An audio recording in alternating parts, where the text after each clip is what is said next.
वंदे मातरम को लेकर के माफी मांगने की बात कही जा रही है। अमित शाह कह रहे हैं सोनिया गांधी, राहुल गांधी जी को माफी मांगनी चाहिए, देश का अपमान। ऐसा है, बीजेपी कह रही है, बीजेपी अपने आप को दुनिया की सबसे बड़ी पार्टी कहती है और कांग्रेस इस देश की सबसे पुरानी पार्टी है।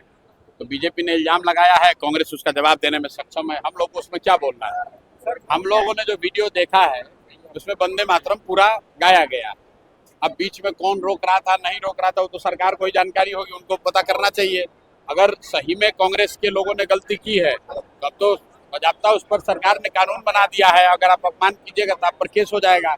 तो बयानबाजी करने के बजाय भाजपा को सोनिया गांधी पर केस करना चाहिए। कल मधुबनी गए थे सर, रोशन आनंद के परिवचनों से अपने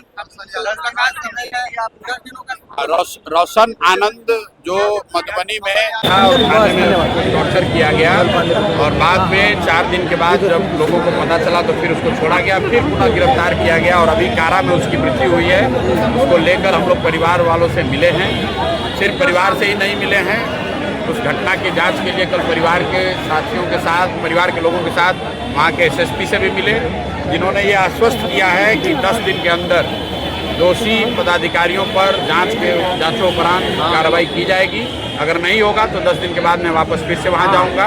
और जो उसका दूसरा पहलू है, कारा में जो लड़के की मृत्यु हुई है, पोस्टमार्टम रिपोर्ट आने के साथ ही हम लोग डीएम से, चीफ सेक्रेटरी से सबसे मिलेंगे ताकि एनएचआरसी के गाइडलाइन के हिसाब से कारा में अगर किसी की मौत होती है तो जो सजा का प्रावधान है, जो अधिकारियों पे कार्रवाई होनी चाहिए, जो परिवार को कंपनसेशन मिलना चाहिए, उसको लेकर फॉलोअप किया जाता है। सर, स्वास्थ्य विभाग में 306 करोड़ का डस्टबिन घोटाला हुआ है सर। चलिए ठीक। सर, स्वास्थ्य विभाग सर मंगल हमको सर्टिफिकेट लेने की जरूरत नहीं है। मनोज तिवारी को मैं फिर से यही कहूँगा कि आप वस्तुतः गाना गाने वाले व्यक्ति हैं, गाना गाइए। भाजपा के सहयोग से अगर आप एमपी हैं तो जिस क्षेत्र में एमपी हैं वहाँ पर जाकर काम कीजिए। बिहार में आकर फालतू का राजनीति करने की कोशिश मत कीजिए।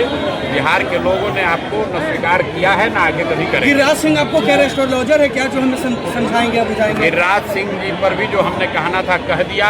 अब गिरिराज सिंह जी अगर कुछ कहेंगे तो उसका जवाब दिया जाएगा। डस्टबिन घोटाला को लेकर कैसे कहते हैं? मेरी जानकारी में है, कुछ वहाँ पर पीएचडी के छात्र हैं जो बहुत दिनों से आमरण अनशन पर हैं और कुछ दूसरे अभ्यर्थी भी बैठे हुए हैं, हमारी जानकारी में है। अभी मैं गया नहीं हूँ, जरूरत होगी तो जाएंगे।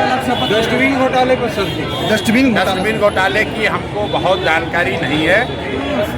जो वीडियो पर मीडिया के माध्यम से हम लोग देख रहे हैं, जिसमें ये बताया जा रहा है कि साधारण सा दिखने वाला 500 या 1000 रुपये का डस्टबिन अपेरेंटली 15,000 रुपये में खरीदा गया है। मेरे पास उस विषय से संबंधित कोई पुख्ता जानकारी नहीं है।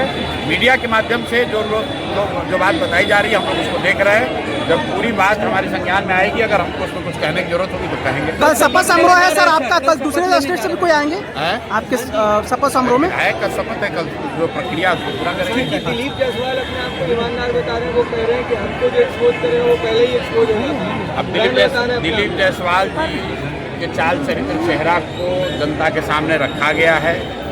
दिलीप जायसवाल जी को भी मालूम है, बिहार की जनता को भी मालूम है, उससे आगे उस पर कुछ कहने की भी जरूरत नहीं है। कल आंदोलन कर रहे हैं सर, कहाँ है सब रिंद